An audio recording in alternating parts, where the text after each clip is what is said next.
a riesgo de ser machacón, les pregunto, ¿para qué se escribió el Nuevo Testamento? Porque se supone que con el Antiguo ya los apóstoles parecían tener todo lo necesario. Ellos pudieron justificar y demostrar lo que predicaban con el Antiguo Testamento. Así que el Antiguo Testamento parece responder a todas las necesidades de la predicación apostólica, parece. Entonces, ¿para qué se escribió el Nuevo Testamento?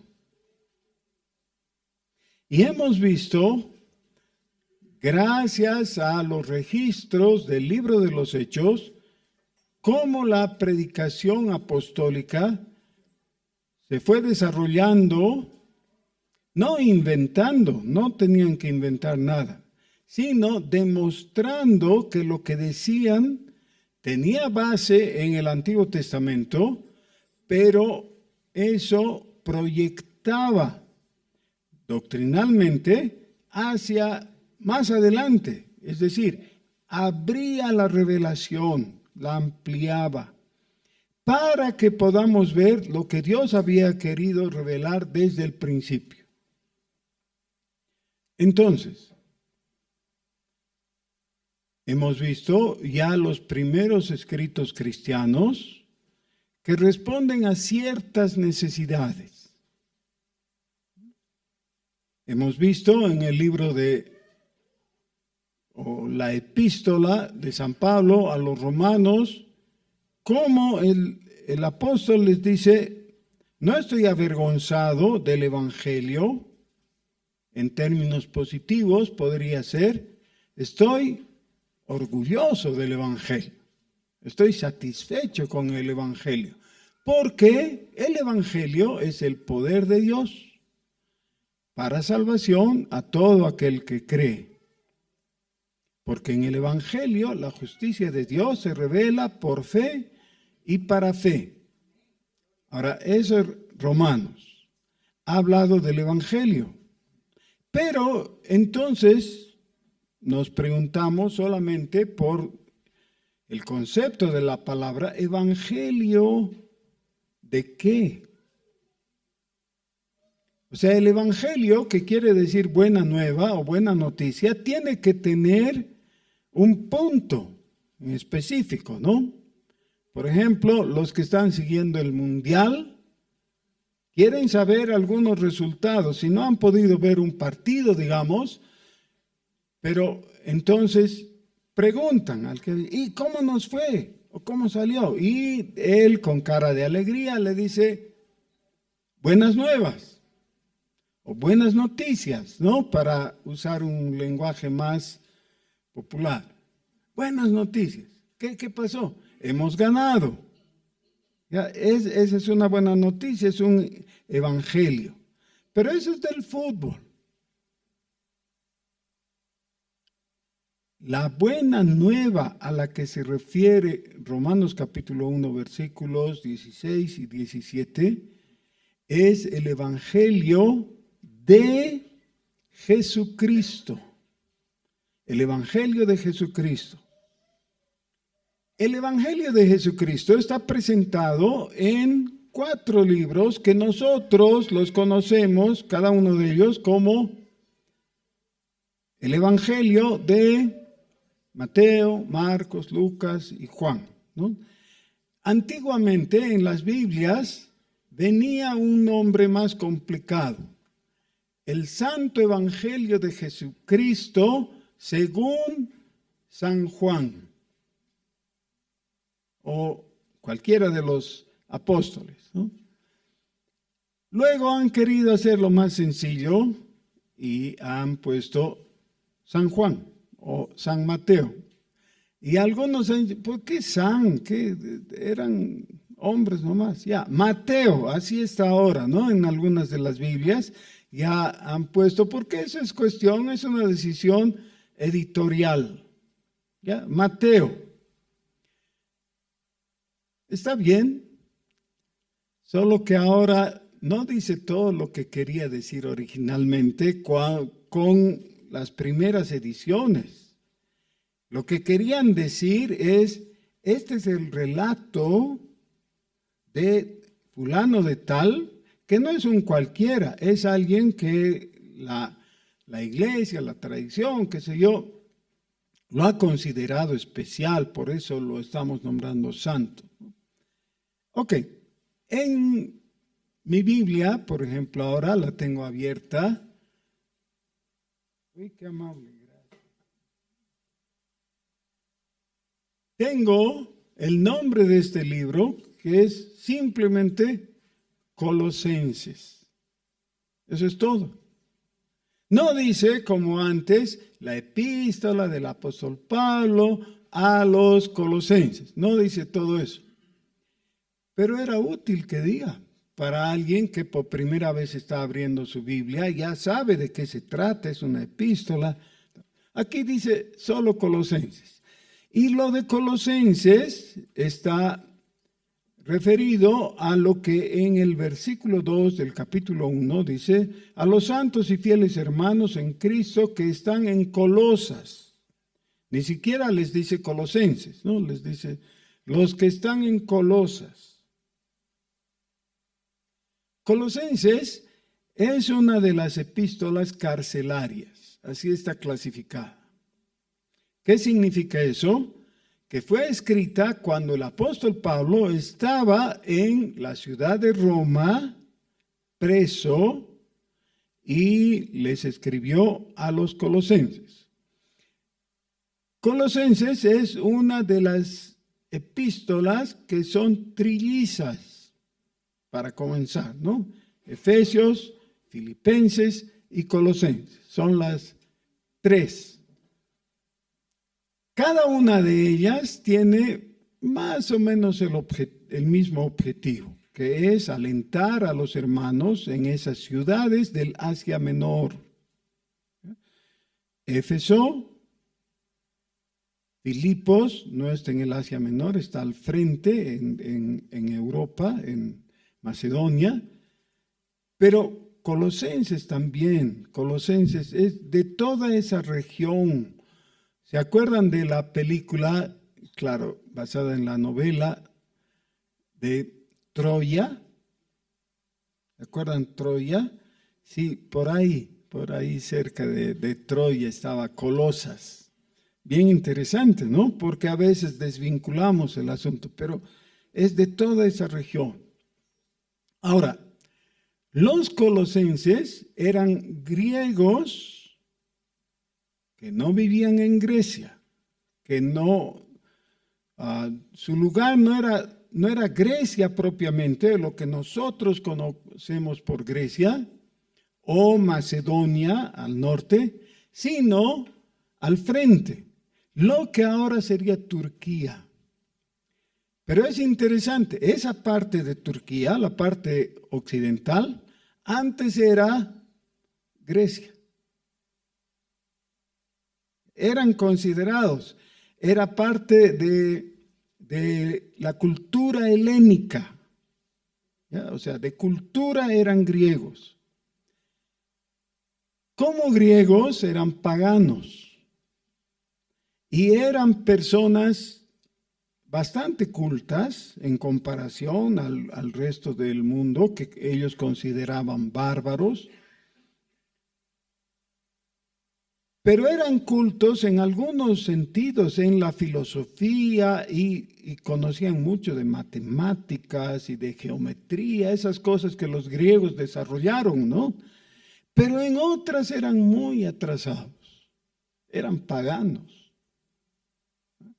Ahora, en todas esas ciudades del Asia Menor y de Grecia también y otros lugares, se asentaron algunas colonias judías. Y ahí es donde primero llegó el Evangelio. Entre los judíos que vivían en esas ciudades griegas o semigriegas. Ahora, el apóstol Pablo parece ser, por el relato del libro de los Hechos, nunca estuvo en Colosas. pero les escribió y conocía a gente de Colosas, especialmente a Epafras, que era su colaborador, que era de Colosas, y entonces el apóstol lo envió ahí para evangelizarlos, lo cual él hizo de forma exitosa. ¿Ya? Los colosenses eran hijos de Pablo por Epafras. Pero entonces Pablo les habla con la confianza de un padre espiritual y les dice qué estaba bien, lo que hacían y qué no estaba.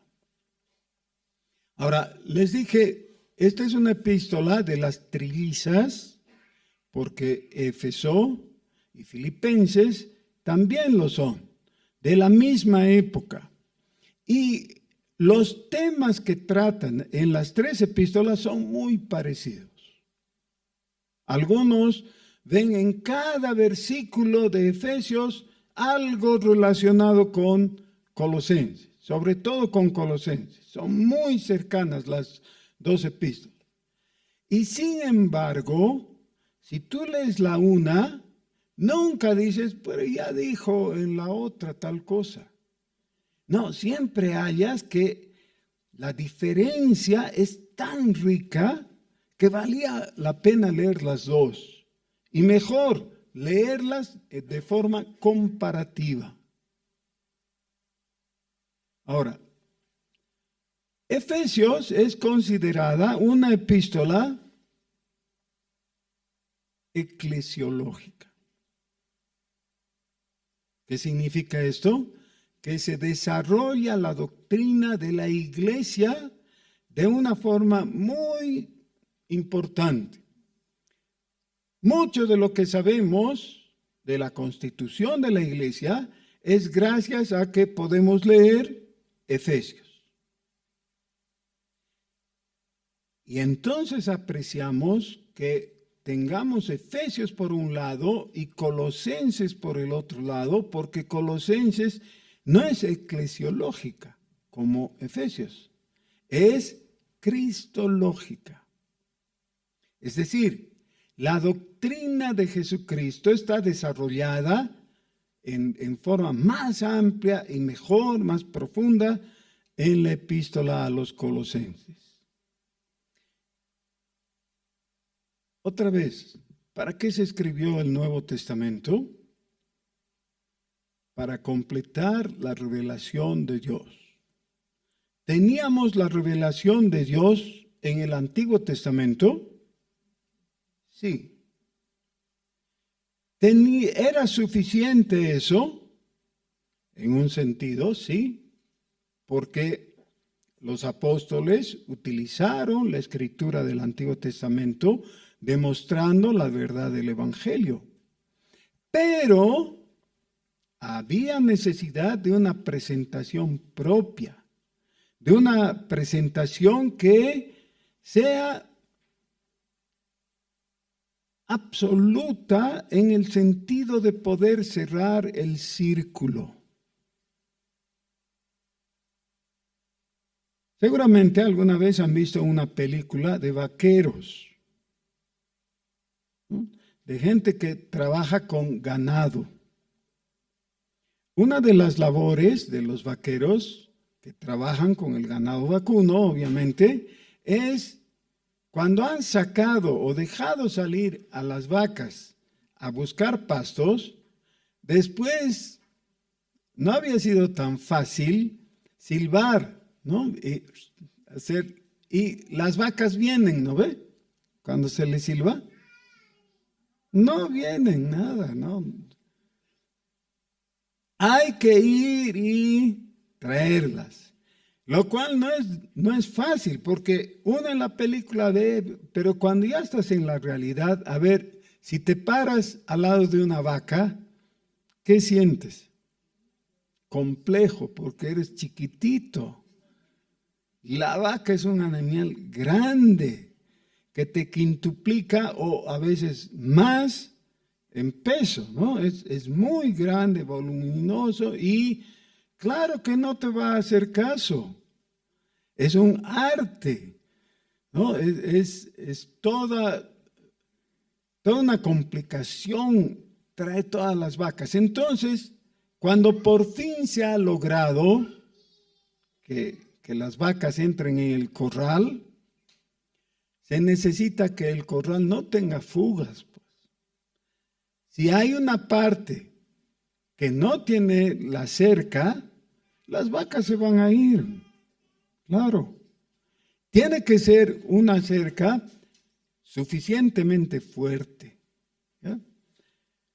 ¿Qué es lo que hace el Nuevo Testamento con toda la información del Antiguo Testamento? Completa ese círculo de revelación. La verdad está completa con el Nuevo Testamento. No quiere decir que había un faltante en el Antiguo que nos hubiera dejado en dudas. No, tenemos la información suficiente. Pero con el Nuevo Testamento el círculo ya es un absoluto. Es lo mismo que cualquier aro. El anillo, un aro tiene que ser completo. Si está con una ranura, ya no sirve, ¿no es cierto? Es insuficiente. Ok, entonces, ¿cuál es el punto de inicio en esa revelación que está presentada como un círculo? ¿Cuál es el punto de inicio? Es el alfa. Comienza todo con el alfa, ¿no? Ese es el comienzo. ¿Y cómo concluye? Con la omega, la letra final.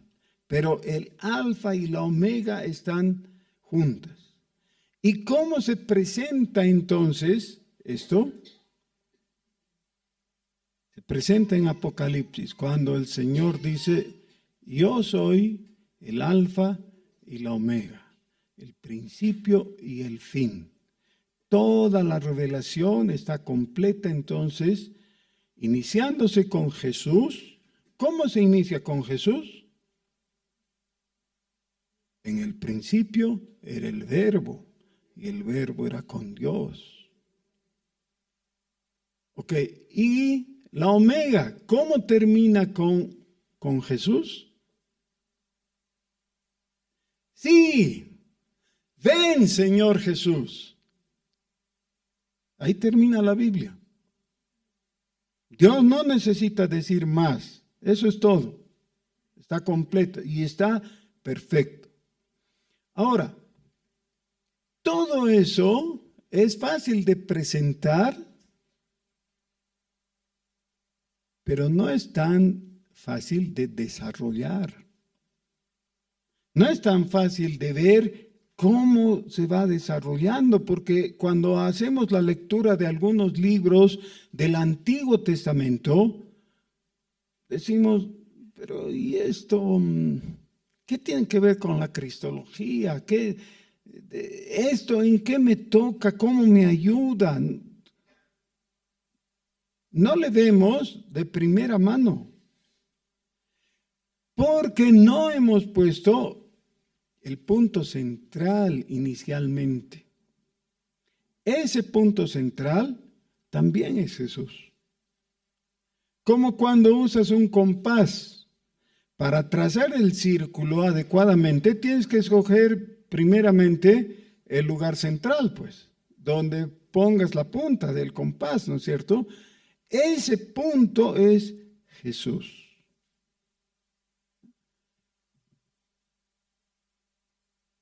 Cuestionado por los saduceos, por los fariseos, por los judíos en general, el Señor Jesús primero y después los apóstoles a su turno, más de una vez, dijeron, ustedes, a los judíos, ¿no? Han sido declarados los constructores. Y ustedes siendo los constructores, han desechado la piedra que tenía que ser, según la determinación de Dios, la piedra angular. y han construido todo lindo, pero no sobre la piedra que sustenta todo. La han desechado, la han dejado de lado. Pero Dios la ha establecido como el fundamento. Jesús es el fundamento. La piedra desechada por los edificadores ha venido a ser cabeza del ángulo. Ok, ahora, ver eso ya no es tan fácil. Ya implica una lectura más consciente de toda la Biblia, con todas las preguntas, con todos los cuestionamientos que tienen que ver con nuestra vida práctica. Ustedes ven que a veces con entusiasmo hemos recibido la doctrina cristiana y decimos, qué lindo, qué bien, etc. Hasta que enfrentamos un tema práctico, un conflicto en nuestra vida personal y decimos, ahora, ¿cómo ayuda que sea cristiano? ¿Qué tiene que ver con esta mi realidad problemática? La persona de Jesús. Yo digo que Él es mi Salvador, pero ¿cómo entra en esta situación concreta? Por eso necesitamos prestar mucha atención a las afirmaciones que encontramos aquí en la Escritura. En la epístola a los Colosenses, el apóstol Pablo, después de haberles saludado y agradecido a Dios por la fe que ellos tienen, les dice, nosotros, es decir, yo y mi equipo, estamos muy agradecidos a Dios y no cesamos de orar por vosotros y de pedir que seáis llenos del conocimiento de su voluntad en toda sabiduría e inteligencia espiritual.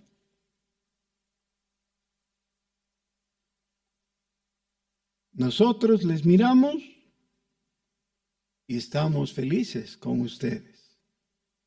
Y estamos agradecidos a Dios por ustedes.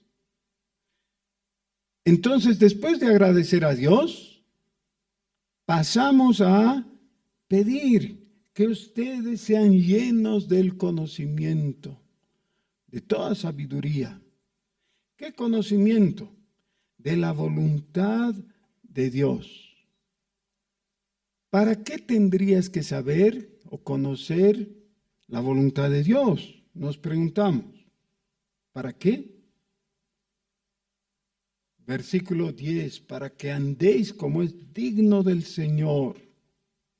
Ahora, ¿qué conocimiento es este?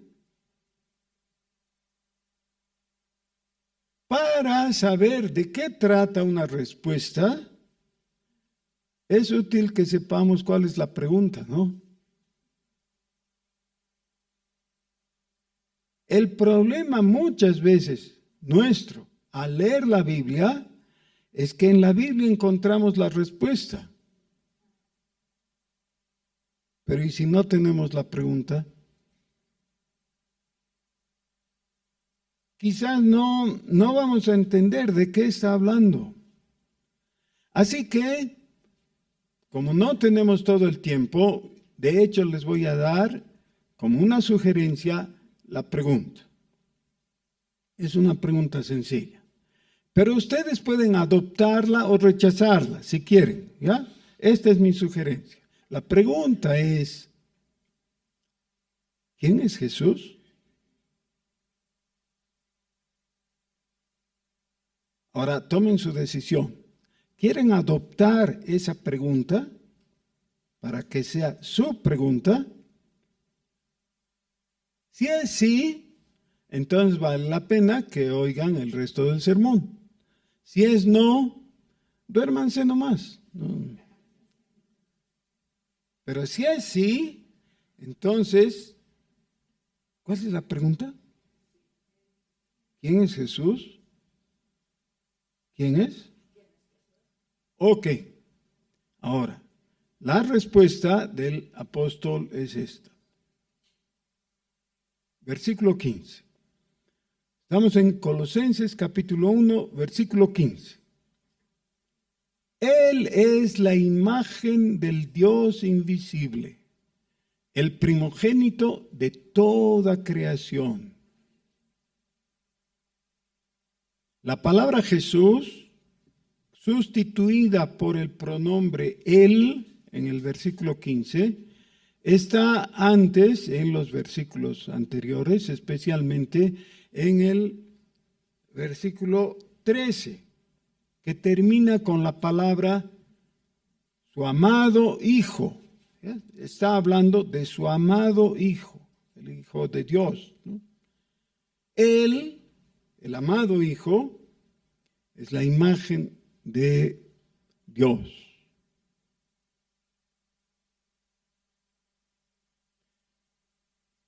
¿Para qué necesita Dios tener imagen? ¿O para qué necesitamos nosotros que Dios tenga imagen? Este es un asunto básico que viene desde el Antiguo Testamento. En los Salmos se dice que el necio dice, no hay Dios. Esa es la definición de necio. ¿Quién es el necio? El que dice no hay Dios. Habíamos pensado que es el ateo, ¿no? No, es el necio, el que dice no hay Dios. Y eso abre una discusión, la discusión entre el que cree en Dios y el que no cree. El necio dice no hay Dios.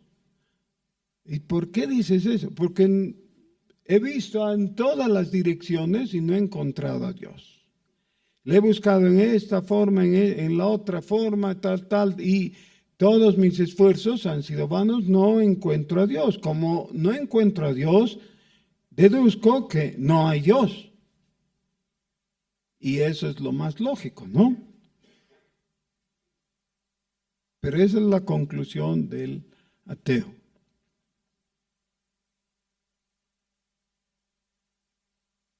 ¿Quién es el contrario del necio?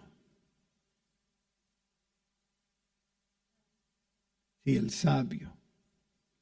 Y el sabio dice, yo tampoco he encontrado a Dios. Él me ha encontrado a mí. Y yo también estaba queriendo verle y no le he visto. No lo encontré, igual que el necio. Pero él me ha encontrado y no me ha hablado en una forma audible, no me ha deslumbrado con una zarza ardiente, como en el caso de Moisés. Me ha tocado en el hombro.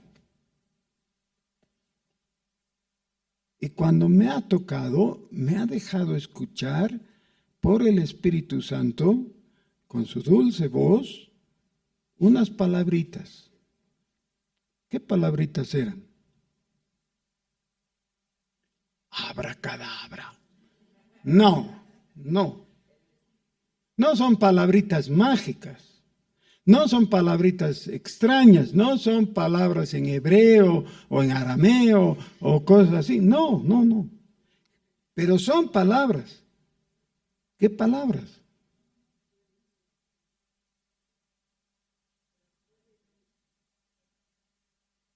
Conste, por un lado, no vale inventarse, ¿no ve? Por el otro, no podemos ignorar lo que sí ha sido. Hay que prestarle atención. Dice Apocalipsis que el espíritu de la profecía es, ¿recuerdan qué? Es Jesucristo. ¿Qué es lo que dice Jesucristo cuando te toca al hombro para que te des la vuelta, para que Él se revele? ¿Qué es lo que te dice? Estas palabras son claves. son muy necesarias. Te dice, tú eres mío.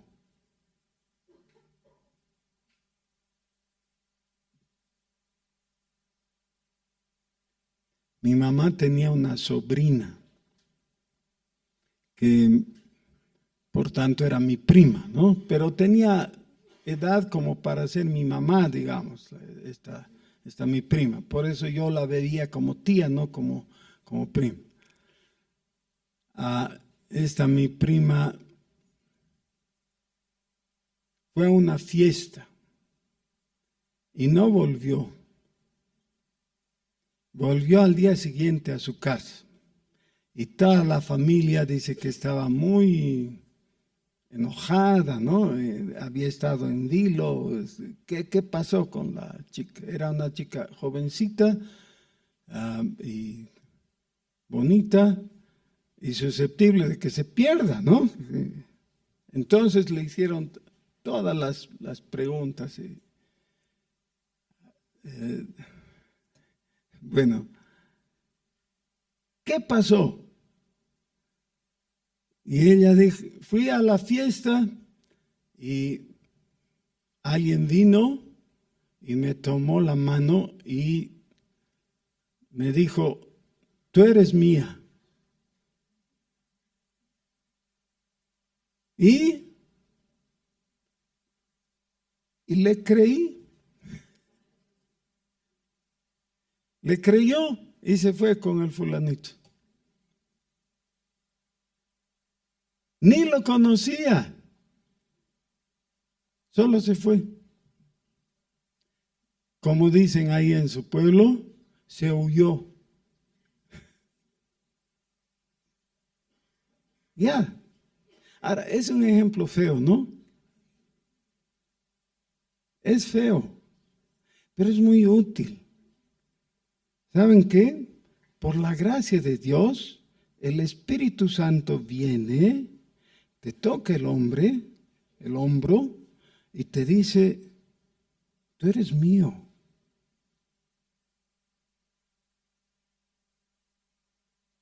Y algunos le creemos. ¿Tú le crees? Solo que no es feo igual que el ejemplo que les he dado. El ejemplo que les he dado es una anécdota de algo que ha ocurrido realmente con esa mi prima, ¿no? Pero no es igual en la fealdad, pero es igual en ese hecho que es maravilloso. Esto está relatado aquí en este texto. Miren qué lindo que es. En el versículo 12 dice, con gozo dando gracias al Padre que nos hizo aptos para participar de la herencia de los santos en luz, el cual nos ha librado de la potestad de las tinieblas y trasladado al reino de su amado Hijo. Ya he predicado sobre eso, ¿se acuerdan? Hemos hablado de la deportación. La palabra que está usada aquí como trasladado es deportado. Era la costumbre romana que tenían para todos los indeseables que no merecían la muerte, pero no los querían tener dentro del imperio. Entonces los sacaban del imperio y los lanzaban hacia afuera, tomándolos por los codos, los suspendían y los tiraban afuera. Ya era como un rito, ¿no? Soldados tenían que hacer eso, de lanzarlos afuera, queriendo decirles, no perteneces más al imperio, no te queremos aquí, estás fuera. Pero ahora el apóstol está utilizando eso mismo, la idea de que eso hace nuestro Redentor, pero no para lanzarnos fuera, sino para trasladarnos o transportarnos, o, si quisieran, secuestrarnos. Ahora se oye peor todavía, ¿no? Pero esa es la idea correcta. ¿Saben qué? Nosotros éramos esclavos del enemigo. Estábamos aprisionados en una cárcel de maldad, de oscuridad, de condenación, y con todo su poder el Señor Jesús ha irrumpido y nos ha tomado, y con su poder nos ha sacado y nos ha llevado de una cárcel, uno pensaría, a otra. Eso es lo que hacían en la antigüedad. Ya, los de un lugar iban, conquistaban el otro lugar, mataban a la gente que podían y se llevaban capital humano como esclavos. Y a veces a los que ya eran esclavos los llevaban para que sean sus propios esclavos. Así que de una esclavitud pasaban a otra esclavitud. El Señor Jesús ha ido y a nosotros que éramos esclavos nos ha tomado y nos ha trasladado o deportado o secuestrado, como quieran, nos ha llevado no a otra clase, no a otra cárcel, no a otra esclavitud, sino a la libertad gloriosa de los hijos de Dios. Miren, la redacción de esto es tan hermosa que realmente no hay palabras. Dice: con gozo dando gracias al Padre que nos hizo aptos para participar de la herencia de los santos en luz, el cual nos ha librado de la potestad de las tinieblas y trasladado al reino de su amado Hijo. Literalmente la traducción sería al reino del Hijo de su amor. Jesús es el Hijo del amor de Dios. Nos ha llevado ahí no para ser esclavos, porque dice en quien tenemos redención por su sangre. Él ha pagado, pero a diferencia de lo que enseñan los extraviados, no le ha pagado a Satanás. Ha pagado a Dios, ante Dios. Y nos ha declarado suyos, pero en libertad. Porque el único que es capaz de dar libertad es Jesucristo. Así que nos ha sacado de la esclavitud y llevado a la libertad de los hijos de Dios. ¿Qué es lo que ha logrado con su sangre? Dice, el perdón de pecados. O sea, de nuestros pecados. Los pecados son nuestros. La sangre es de Él. Él ha pagado el precio. Hay una zambita, a mí me gustan mucho las zambas argentinas, ¿no? Tienen rasgos de buena poesía. Una de esas zambitas dice: las penas son de nosotros, las vaquitas son ajenas. Eso dice el arriero, ¿no? Trabaja, pero trabaja para otra persona, para un amo. Es un trabajo duro, difícil, pero las ganancias son para el amo. Por eso, las vaquitas son del amo, no son mías. Las penas sí son mías. Bueno, esto es justo al revés. Nosotros hemos aportado en todo esto, en todo este negocio. Sí, pues hemos aportado con nuestro pecado. El pecado era nuestro. Pero el precio pagado para librarnos de nuestro pecado ha sido aportado por Jesús. Él ha derramado su sangre. Por su sangre mis pecados han sido quitados. Esa es la revelación que tenemos aquí, que es maravillosa. Ahora, ¿qué surge de ahí? Obligatoriamente. Si se nos está diciendo que Él nos ha librado, que nos ha rescatado, que nos ha comprado, tenemos que preguntar, ¿quién? ¿Quién ha hecho eso? ¿Quién es Jesús? Y entonces viene toda una información que necesitaríamos todo el milenio. Algunos se preocupan del milenio, ¿no? Sí, según la posición que tengan de amilenialistas o post o pre, ¿no? Pero no importa, porque todo el milenio no va a ser suficiente para entender este pasaje, este que viene ahora, que nos cuenta que Jesús es la imagen del Dios invisible, el primogénito de toda creación, porque en Él fueron creadas todas las cosas, las que hay en los cielos y en la tierra, visibles e invisibles, sean tronos, sean dominios, sean principados, sean potestades, todo fue creado por medio de Él y para Él. Así comienza la cristología. La cristología es la parte de la teología que trata de Jesús. ¿Qué es lo primero que se nos dice? Él es el creador. Muchos aceptarían, Él es el creador de algunas cosas, ¿no? No. Si creemos eso, ya estamos mal. No, Él no es creador de algunas cosas. Él es creador de todo.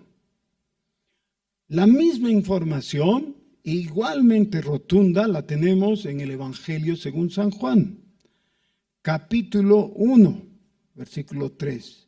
Todas las cosas por Él fueron hechas, y sin Él nada. ¿Qué? Nada de lo que ha sido hecho fue hecho. Él es el creador de todo. Por eso, Él es el Dios de la creación. Él, el Señor Jesús, es el que en un momento, según su sabiduría y poder perfectos, dijo, sea. Listo. No tuvo que ir a hacer contratos, ¿no? Firmar acuerdos. No, dijo sea, listo. Todo ha existido. Perfecto. Todas las cosas por Él fueron hechas. Por tanto, la equivocación de los arrianos, de los testigos de Jehová y de otros que disminuyen la deidad de Jesucristo y dicen que Él fue creado inicialmente o que le asignan cualquier lugar secundario, menor, es algo que realmente es una blasfemia, ¿no? ¿Por qué? Versículo 17. Él, es decir, el Señor Jesús, es antes de todas las cosas. Él es antes de todas las cosas. Por eso es que cuando Él ha querido crear, ha creado todo. Todo lo que está creado. Pero aquí viene la segunda parte, que es típica del calvinismo. Casi todos los demás aceptarían que Él ha creado todas las cosas. Ya aceptan. Lo que tratan de ignorar es lo que viene en la segunda frase. Todas las cosas, ¿cuáles todas las cosas? Las que ha creado. Claro. Todas esas cosas creadas por Él en Él subsisten. ¿Por qué dije que eso es típico del calvinismo? Es algo que enfatiza la doctrina reformada. Porque esa es la doctrina de la providencia. La providencia. No solamente las cosas están ahí porque Dios las puso, sino que son como Dios las hizo. Jesús las estableció. Esto es sumamente importante porque está dicho en forma doxológica en Apocalipsis 7 veces. Una de esas veces es cuando al final del capítulo 4, en el versículo 11, dice: Señor, digno eres de recibir toda la gloria, la honra y el poder. ¿Y nosotros qué decimos? Amén. ¿Y por qué? ¿Por qué es digno de recibir toda la gloria, la honra y el poder? Porque tú creaste todas las cosas. Y por tu voluntad tienen su existencia porque así fueron creadas. Así que cada vez que nosotros con impaciencia nos preguntamos el porqué de las cosas, necesitamos considerar dos hechos. El primero, Dios creó así las cosas. Y segundo, las cosas que están mal son el producto de la caída del hombre. Es decir, nosotros somos los culpables. Y en herencia de Adán, ¿no? Pero cada vez que levantamos los ojos y vemos el universo, o vemos la creación, o vemos las cosas maravillosas en este planeta, como la cordillera, por ejemplo. Yo creo que no se puede viajar a los Yungas sin quedarse con la boca abierta ante las montañas y esa solidez de la cordillera, ¿no? Y entonces por fin entendemos, bendito Jehová la roca, cosas así, ¿no? Pero ¿saben qué? Decirle Jehová la roca muestra nuestra limitación de comprensión, porque la cordillera fue formada por los dedos de Dios, así. Es apenas una cosita. Dios lo ha hecho todo. Su brazo poderoso es el responsable de sostener las cosas tal como son. Dice Colosenses 1:17. Y Él, Jesús, es antes de todas las cosas, y todas las cosas en Él subsisten. Y Él, Jesús, es la cabeza del cuerpo, que es la iglesia. Por tanto, Él es el principio, el primogénito de entre los muertos. ¿Qué dijimos antes? Jesús es el alfa y la omega. Él es el principio. Y cuando dice el primogénito, no significa que Él fue creado primero. Significa que Él es el heredero de todo. Es decir, para Él han sido todas las cosas. Yo trabajaba atendiendo público en el banco a una época. Y uno de mis clientes era un argentino que ha debido medir 1,98 o 2 metros, así era un hombre muy grande. Y le gustaba charlar con mi jefe, que era un payaso, ¿ya? Mi jefe, en el buen sentido, era un hombre muy gracioso, tendría que decir. A todo le hallaba chiste y todo. Así que a los dos les gustaba conversar Y a mí me gustaba oír de reojo, ¿no? Sus conversaciones tan graciosas. Una de las cosas que hacía este argentino era quejarse porque no habían camisas a su talla. Todas eran muy chicas. Claro, él era grande, pero además parece que le habían estirado especialmente los brazos, tenía unos brazos, y siempre sus camisas le llegaban a... Bueno, esa era su situación. Yo tuve una idea y lo presenté a otro de los clientes, que era el dueño de las camisas Diplomat. Y le sugerí que pudieran hacerle camisas a su talla, ¿no? Y el de Diplomat estuvo de acuerdo porque al fin era algo más para vender y era un buen negocio, y el argentino estaba encantado y me quería besar, más bien había un mostrador en medio que...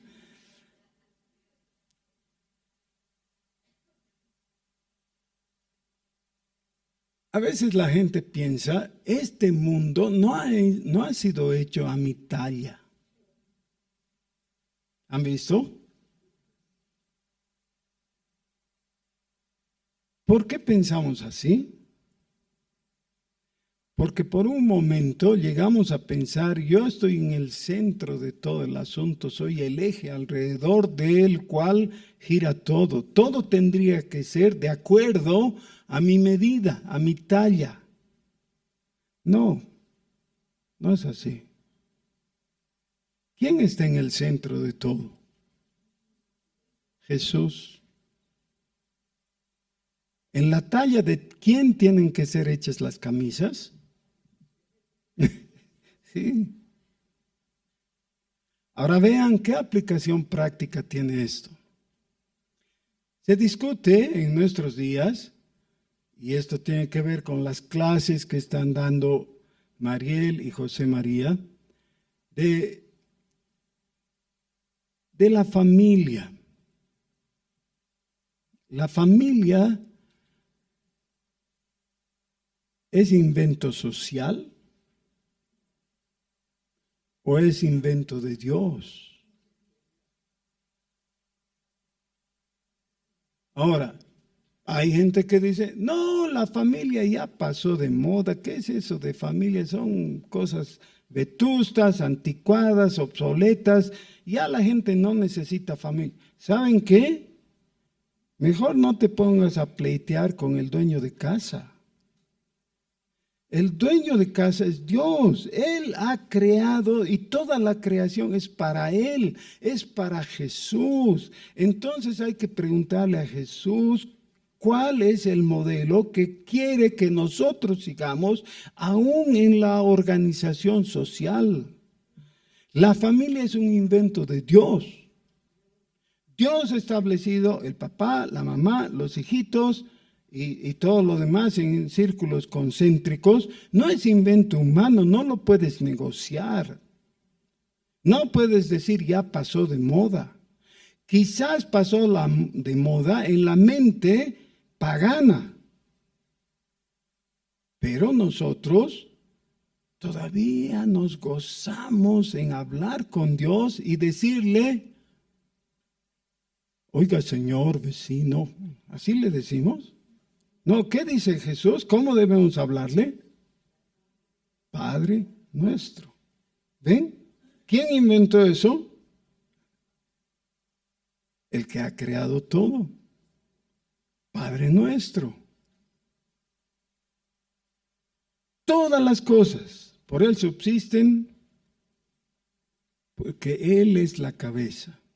Él es el principio, Él es el primogénito, es para Él, en su medida, a su gusto. Por cuanto agradó al Padre, versículo 19, que en Él habite toda plenitud. Ahora, hay un momento en que uno lee todo este pasaje y se siente desplazado. que dice, todo es para Jesús y Él está en el centro y Él da la medida y Él expresa su voluntad. ¿Y yo qué? ¿Soy jabón de olor? ¿Eres jabón de olor? Sí. Claro. ¿Para qué es el jabón de olor? Para dar buen olor. ¿Para qué has sido creado tú? Para dar buen olor. Eso es. Apocalipsis dice que las oraciones de los santos son como incienso que sube para agradar a Dios. Para eso eres.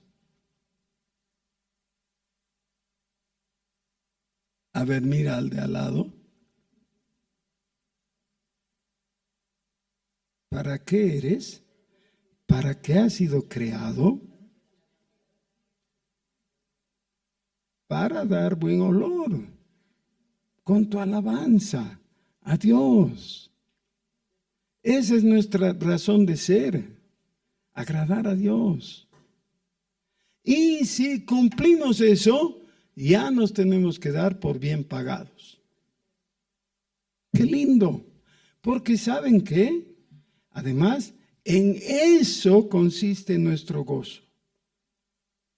Cuando das buen olor para Dios, Dios te recompensa dándote gozo.